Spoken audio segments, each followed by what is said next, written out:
ഒന്നും പറ്റില്ല. ഞാനിത് എവിടം വരെ പോകുന്നു നോക്കുവായിരുന്നു. അച്ചുവേട്ടനില്ലെങ്കിൽ കാണാമായിരുന്നു. ഈ മാലക്ക് വരെ റീത്ത് വെക്കേണ്ടി വന്നേനെ. ഒന്നും കാണാനില്ല. ഞങ്ങൾ രണ്ടും കൂടി എല്ലാത്തിനും ഇടിച്ച് നേരത്തെ ആ തടിയന് ഞാൻ ചവിട്ട് കൊടുക്കുന്നത് ശ്രദ്ധിച്ചു. ഇപ്പൊ അറിയില്ല, മൂന്നിന്റെ അന്ന് ചുമക്കും. ഇതുപോലെ ഒരു അടി കണ്ടിട്ട് കുറെ നാളായി. അത് ശരി, അടി കാണാനാണോ ഞങ്ങളെ കാഞ്ചീപുരത്തേക്ക്? കാഞ്ചീപുരമല്ല, സുബ്രഹ്മണ്യപുരം സിനിമയിലെ സുബ്രഹ്മണ്യപുരമാ. തല എപ്പോഴാ പോണെന്ന് അറിയാൻ. ക്ഷമിക്കണം, നിങ്ങളെ ഇങ്ങോട്ട് വരാൻ എന്നെ കൊണ്ട് പറയിച്ചതാ. ഇല്ലെങ്കിൽ എന്റെ തലയാവന്മാരെടുക്കും. ആരാടോമാര്? മുത്തുപ്പാണ്ടി അവന്റെ ആൾക്കാരുമാണ്. ഏതാ ഈ മുത്തുപ്പാണ്ടി? മീനാക്ഷി സിൽസിന്റെ പരസ്യങ്ങൾ മുഴുവൻ ചെയ്യുന്ന ഇവിടുത്തെ ഇവന്റ് ഗ്രൂപ്പിന്റെ മുതലാളി. മീനാക്ഷിയുടെ കല്യാണത്തിന്റെ അലങ്കാരങ്ങൾ അവന്മാരെ ഏൽപ്പിക്കാത്തന്റെ വൈരാഗ്യം തീർത്തതാ. അതിന് വൈരാഗ്യം തീർക്കുന്നത് മുതലാളിയോടല്ലേ, ഞങ്ങളോടാണ്. അതെ, പല ടൈപ്പ് തല്ലു കൊണ്ടിട്ടുണ്ട്. മാലയിട്ട് സ്വീകരിച്ച് തല്ലു കൊള്ളുന്നത് ഇത് ആദ്യമായിട്ടാ. അവന്റെ അമ്മൂമ്മയുടെ ഒരു മാല, അവന്റെ അമ്മായിയമ്മയുടെ മാല. എന്തായാലും കാര്യമായിട്ടൊന്നും പറ്റില്ലല്ലോ. വരൂ, നമുക്ക് മീനാക്ഷി ബംഗ്ലാവിലോട്ട് പോവാം. വേണ്ട വേണ്ട വേണ്ട, തല്ല് വാങ്ങിയിട്ടുള്ള പണി ഞങ്ങൾക്ക് വേണ്ട. അതെ, വന്നിറങ്ങിയപ്പോഴേ ഇതാണ് സ്ഥിതിയെങ്കിൽ ഇവന്റ് കഴിയുമ്പോ എന്തായിരിക്കും അവസ്ഥ? ഈ ഇവന്റ് മാനേജ്മെന്റ് എന്ന് പറയുന്നത് പേടിത്തൊണ്ടന്മാർക്ക് പറഞ്ഞിട്ടുള്ള പണിയല്ല. പിന്നെ കളറിപ്പയറ്റ് നടത്തി കൈയും കാലും ഓടിക്കുന്നതല്ലേ ഇവന്റ് മാനേജ്മെന്റ്. എന്തായാലും ന്യൂ ഫ്രണ്ട്സിന് അതിന്റെ ആവശ്യമില്ല. അതിനെന്തി വണ്ടി കയറി. എന്തെങ്കിലും പറ്റിയോ? പറ്റിയില്ലെന്ന് പറഞ്ഞില്ലേ? അല്ല, അങ്ങനെ അങ്ങ് പോയാലോ? ആണത്തോ ഇല്ലാത്തവന്മാര് പോട്ടെന്ന്. അച്ചൂട്ടി മുന്നോട്ട് വെച്ച കാല് പിന്നോട്ട് വെച്ച ചരിത്രമില്ല. ഈ ഇവന്റ് മുഴുവൻ ഒറ്റയ്ക്ക് നിന്ന് നടത്താൻ ഫ്രണ്ട്സ് ഗ്രൂപ്പ് തയ്യാറാ. അയ്യടാ, ആ പൂതി അങ്ങ് മനസ്സിൽ വെച്ചാ മതി. ഇതൊന്നും അറിയാൻ വേണ്ടി ആ നജീബ് കാലൊന്ന് പിന്നോട്ട് ചവിട്ടിയത്. അതെ, പിന്നോട്ട് അല്പം ചവിട്ടിയതേ മുന്നോട്ട് ആഞ്ഞു ചാടാനാ. എന്നാ 4 കാലും പൊക്കൊന്ന് കുതിച്ച് ചാട്, കാണട്ടെ. എവിടെയാണോ മീനാക്ഷി ബംഗ്ലാവ്? അവിടെ ഇവിടെ നീരുണ്ട്, കുഴമ്പ് തേച്ചൊന്ന് കുളിക്കണം.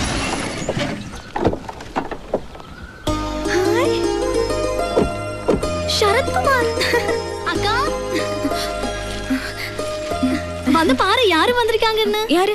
நம்ம சரத்குமார் இல்லையா? சரத்குமார்? அங்க நம்ம கோவில்ல பார்க்கலையா? நல்ல டிஷம் அவர்தான். ஆமா, அவரா? അവരതൊക്കെ നമ്മ വീട്ടിക്ക് വരണോ? ഇവര് അളിയന്മാരാ, ബെസ്റ്റ് അളിയന്മാരാ. ഇനിയിപ്പോ കല്യാണം കഴിയുന്നവരെല്ലാരും ഇവിടെ ഉണ്ടാവുമല്ലോ. വിശദമായിട്ട് പരിചയപ്പെടാം. കാഞ്ചി, നമ്മുടെ ഔട്ട് ഹൗസ് കാണിച്ചു കൊടുക്ക്. ദൂരയാത്ര കഴിഞ്ഞ് വന്നതല്ലേ, വിശ്രമിക്കട്ടെ. ശരി, വന്നാട്ടെ. അല്ല, എല്ലാരും കൂടി ഒരു ഔട്ട് ഹൗസിലാണോ താമസിക്കുന്നത്? പിന്നെ അല്ലാതെ. അത് പറ്റത്തില്ല. കുടിക്കുന്ന വെള്ളത്തിൽ പോലും വിശ്വസിക്കാൻ പറ്റാത്തവരുടെ കൂടെ താമസിക്കാൻ എന്നെ കിട്ടില്ല. അയ്യോ, എന്താ അത്ഭുതം!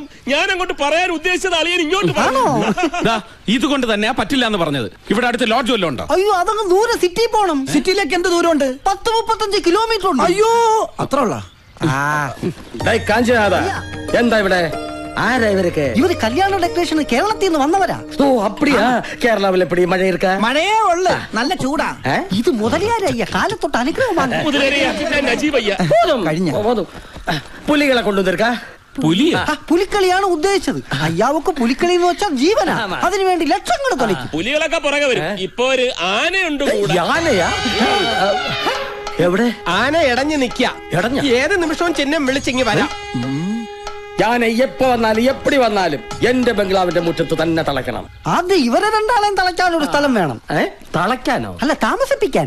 അതിന് എന്റെ ബംഗ്ലാവ് ഉണ്ടല്ലോ. അതെവിടെയാ? ദോ ആ കാണുന്നു. അവിടെ പെണ്ണുങ്ങളുണ്ടോ? ഉണ്ടല്ലോ, എന്റെ 2 ഭാര്യമാർ. ഓ, ആശ്വാസമായി. സമാധാനമായിട്ട് കിടന്ന് ഉറങ്ങാലോ. ஐயா, இவங்க வந்து நித்திய பிரம்மச்சாரி. நாம எல்லாம் டீசன்ட் பார்ட்டிஸ் ஐயா. செப்பரேட் அகாமடேஷன் கிடைச்சா ரொம்ப நல்லா இருக்கும். அப்படியா? ஆமா. காஞ்சிநாதா, ஐயா, நீ இவங்களை எல்லாம் கூட்டிட்டு போங்க. நீங்க 2 பேரும் என் கூட வாங்க. ஓகே அண்ணாச்சி. ചെല്ലിങ് വാങ്ങ. ഇങ്ങ നല്ല മൊയിലിയാര്. ഐശ്വര്യമായിട്ട് വലതുകാലം വെച്ച് കയറി വാ. വലുതാലോ ചെന്ന് ഗൃഹപ്രവേശം. തിരിച്ചു പോവാൻ നേരത്തെ പുറത്തെടുത്ത് വെക്കാൻ കാലുണ്ടായാ മതി. അതൊന്നും ഉണ്ടാവൂല. കാലുണ്ടാവില്ലേ? അതല്ല, ഒരാപത്തും ഉണ്ടാവൂല. ഒക്കെ കാമാക്ഷിയമ്മ നോക്കിക്കോളും. കാമാക്ഷിയമ്മയോ? അതാര്? കണ്ടില്ലല്ലോ. കാഞ്ചി കാമാക്ഷി, സാക്ഷാൽ പാർവതി ദേവി. കാഞ്ചി കാമാക്ഷി ക്ഷേത്രത്തിലേക്ക് ഇവിടുന്ന് എത്ര ദൂരം ഉണ്ടാവും?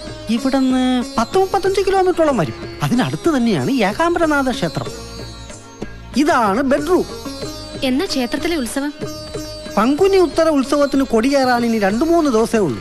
കൊടിയേറി 10ാം നാളാണ് ഏകാംബരനാഥരുടെയും കാഞ്ചി കാമാക്ഷിയുടെയും കല്യാണം നടന്ന തിരുക്കല്യാണ നാൾ. അന്ന് എല്ലാ ജാതിയിലും മതത്തിലും പെട്ട 100 കണക്കിന് പെൺപിള്ളേരുടെ കഴുത്തിൽ ഒരേ മുഹൂർത്തത്തിൽ ഒരുമിച്ച് താലികെട്ട് നടക്കും. അതാണ് കാഞ്ചീപുരത്തെ പ്രധാന വിശേഷം. എന്തൊരു കാഴ്ചയായിരിക്കും അല്ലേ നജിക? എന്താ, നിനക്കൊന്നുകൂടെ കെട്ടണമെന്നുണ്ടോ? ഇതൊക്കെ കേൾക്കുമ്പോ എനിക്കൊന്ന് കെട്ടിയാ കൊള്ളാവുന്നുണ്ട്. ഇവിടെ നല്ല കുട്ടികളെ കിട്ടും. വന്ന് ഇറങ്ങിയപ്പോ തന്നെ കിട്ടിയോന്ന് പോരെ.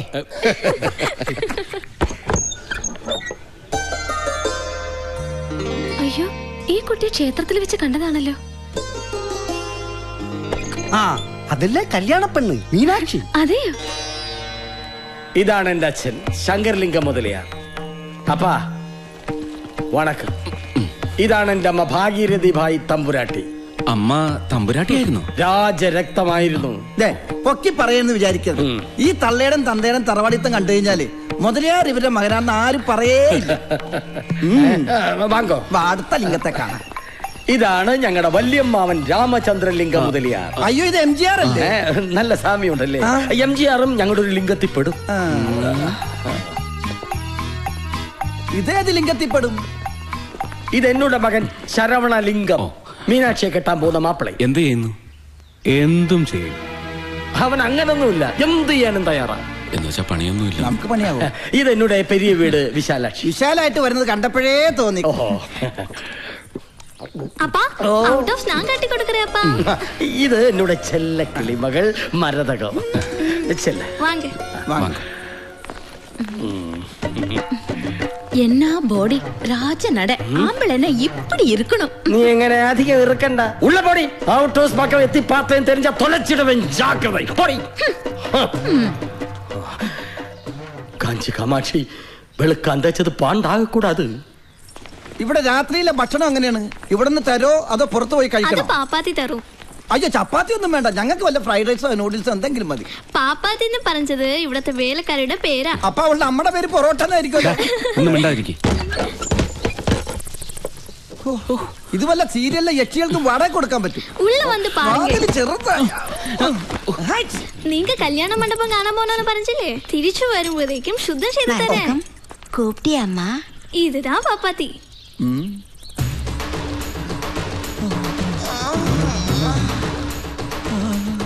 ഇത് ചപ്പാത്തിയും പൊറോട്ട ഒന്നുമല്ല, മസാല ദോശയാ. ഒന്നും വാ അടക്കട. അടക്കാൻ തോന്നണില്ല. ഞാൻ അടപ്പിക്കണോ? എല്ലാം കൂട്ടി പറക്കി ശുദ്ധ പണി അരമന മാതിരി ആക്കിടണം. എന്നാ சரி. എന്നാ പോ തുടപ്പെല്ലാം എടുത്തിട്ട് വാ. உங்களுக்கு തിരുമണമാച്ചാ? അച്ചുവണ്ണൻ അങ്ങനെ പ്രത്യേകിച്ച് തിരുമണമെന്നില്ല. എനിക്ക് പാപ്പാത്തിയെ കൊണ്ട് തിരുമിച്ചാ കൊള്ളാന്നുണ്ട്. അതല്ലേ കല്യാണമാച്ചാനാ ചോദിച്ചത്. എനിക്ക് കല്യാണവുമായി 4-5 കൊച്ചുങ്ങളുമായി. എപ്പോ? அப்படியா? ശരി வரேன். எங்க அப்பா மாதிரி ஒரு சின்ன வீடு கட்டிக்கிறியா? പോടി അവിടുന്ന്. പാവൻ കുട്ടി, പണത്തിന്റെ ഒരു അഹങ്കാരം ഇല്ല. ഒരു ചിന്ന വീട്ടിൽ താമസിക്കണമെന്ന് അതിന്റെ ആഗ്രഹം. എടാ പൊട്ട, ചിന്ന വീടെന്ന് പറഞ്ഞ 2ാം ഭാര്യ എന്ന അർത്ഥം. മുളച്ച് 3 ഇല വിരിഞ്ഞില്ല. അതിനു മുമ്പ് കേട്ടില്ലേ അവളുടെ? അച്ചുവേട്ടാ സൂക്ഷിക്കണം. പഠിപ്പിക്കുന്ന സാറന്മാരെ പ്രേമിക്കുന്ന പ്രായമാണ്. ഞാനും ഒന്ന് സൂക്ഷിച്ചേക്കാം. ആ മൂക്കത്താ ശുണ്ടി ഒറ്റക്കൊമ്പനെന്നാ നാട്ടിലെല്ലാരും വിളിക്കണേ. അച്ഛനേക്കാൾ എനിക്ക് ഓർമ്മ ഏട്ടനെയാ. എന്നെ വലിയ ഇഷ്ടാ. പക്ഷേ ഇപ്പൊ ആ മുഖത്ത് നോക്കാൻ പോലെ എനിക്ക് പേടിയാ. மீனோக்கா அவரு மேரிட் தான். 4-5 குழந்தைகளும் இருக்கு. யாருக்கு? நம்ம சரத்குமாருக்கு. சும்மா இருடி. இது அவரோட தங்கச்சி. உங்க அண்ணனுக்கு இவளை சரத்குமாரனா പേരിട്ടിരിക്കുന്നത്. ഏട്ടൻ എത്ര പിള്ളേരുണ്ടെന്നാ പറഞ്ഞത്? 4-5. കഴുത. അവർക്ക് ഇനി കല്യാണമേ ആകല. நிஜமா? அவரோட அனுவாதம் இல்லாம இந்த தங்கச்சி அவரோட ஃப்ரெண்ட கேட்டுக்கிட்டா. அதனால அப்படியா? அப்பா இப்பதான் மூச்சு சரியாய் வந்தது. ஒண்ணும் இல்ல.